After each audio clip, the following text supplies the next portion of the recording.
मैं कंचन आपका अपनी कहानी में स्वागत करती हूँ। आज मैं जो कहानी लेकर आई उसका शीर्षक है मैं पुरुष हूँ। तो चलिए हम इस कहानी को आगे बढ़ाते हैं। लोग कहते हैं पुरुष स्त्री से मजबूत होता है, बलशाली होता है। नमस्कार, मैं अर्जुन आज आपसे अपने जीवन का अनुभव शेयर करता हूँ।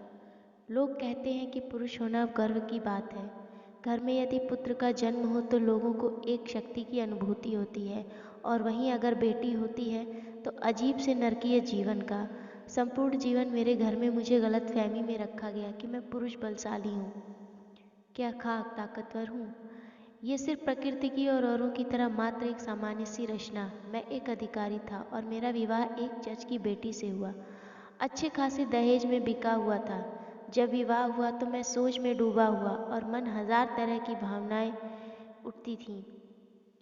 पर घर वालों को धूमधाम और दिखावे की पड़ी थी। लगता था औरों की तरह मैं भी सामान्य सा जीवन जीऊंगा। क्या है खास इस शादी में? सबकी होती है, मेरी भी होगी। मैं जीवन जीने की चाह में अनगिनत ख्वाब बुन बैठा। मेरी शादी में मुझे 40 लाख का दहेज मिला। बदले में मेरी शादी हुई। शादी के दिन तक सब कुछ ठीक था। धीरे धीरे रीतिमा ने अपना रंग दिखाना शुरू कर दिया। वो अपने साथ डॉगी लाई, जिसका नाम उसने मेरी बड़ी बहन के नाम पर रख दिया, और वो ज़ोर ज़ोर से डॉली कहकर पुकारती। रीतिमा मेरे घर वालों से बात करना तो दूर, उन्हें देखना भी नहीं चाहती।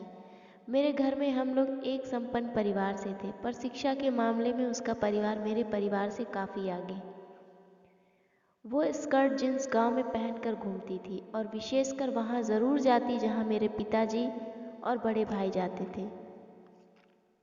मैं अपनी आंखों से देखता और हर रोज़ जहर का घूंट पीता। मैं उससे बात करना चाहता, पर वो मुझे भी अनसुना कर देती। एक दिन हद हो गई। पिताजी भोजन कर रहे थे तख्त पर बैठकर। तभी उसने अपने डॉगी को भी वहीं बैठा दिया। पिताजी भोजन छोड़कर उठ गए।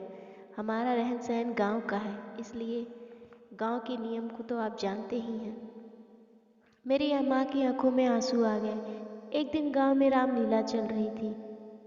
मेरा पूरा परिवार देखने गया था। ये अपने कमरे से नीचे आई, और जब पता चला कि घर वाले कहाँ गए हैं, वैसे ही वहाँ पहुँच गई, और कार से उतरते ही कुत्ते को डॉली डॉली कहकर चिल्लाने लगी। गांव का माहौल और उसके पहनावे, फिर भी मेरे पूरे परिवार का अपमान।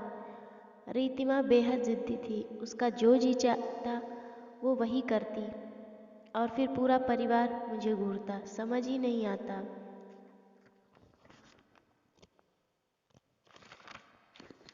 कि मैं किधर जाऊं। मैं अंदर ही अंदर घुटता। एक दिन सोच लिया कि मैं रीतिमा से बात करके रहूँगा।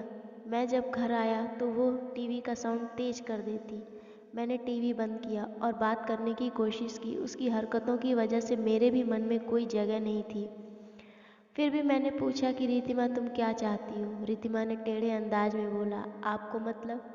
देखो, नहीं रहना चाहती मत रहो, तलाक चाहती हो ले लो, मैं ये सब नहीं झेल सकता। अच्छा, आवाज़ निकलती है तुम्हारी? तुम्हें सही गलत का पता चलता है? तुम उस दिन कहाँ थे जब अचानक तुम्हारे बाप ने 20 लाख बढ़ा दिए? ये शादी है? शादी का मतलब जानते हो तुम? औलाद की कीमत भेड़ बकरी की तरह बोली लगी है तुम्हारी। न जाने उसने कितना कुछ मुझे कहा।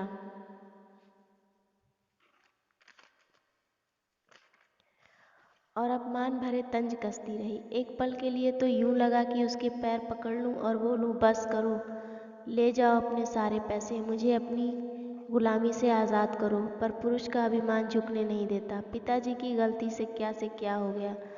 रीतिमा को इस बात का बहुत दुख था कि पिताजी ने इंगेजमेंट से पहले शादी की बात 20 लाख में फाइनल की थी।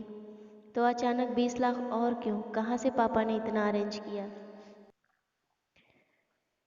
कैसे किया? सिर्फ मेरे लिए, क्योंकि मेरी बदनामी होती? शादी के कुछ दिन पहले ही शादी टूट जाती। इतना कुछ ये लोग करते गए, आपने कुछ नहीं बोला। और वो रोने लगी। मेरे बारे में इन लोगों ने नहीं सोचा, ना आपने सोचा। जब पैसे के लिए ही शादी हुई है, ये सिर्फ लेन देन ही है, तो फिर कौन सा रिश्ता निभाऊं? तुम मुझसे कभी बात मत करना। मैं नहीं चाहती तुम लोगों से रिश्ता रखना। तुम लोग रिश्ते के लायक ही नहीं।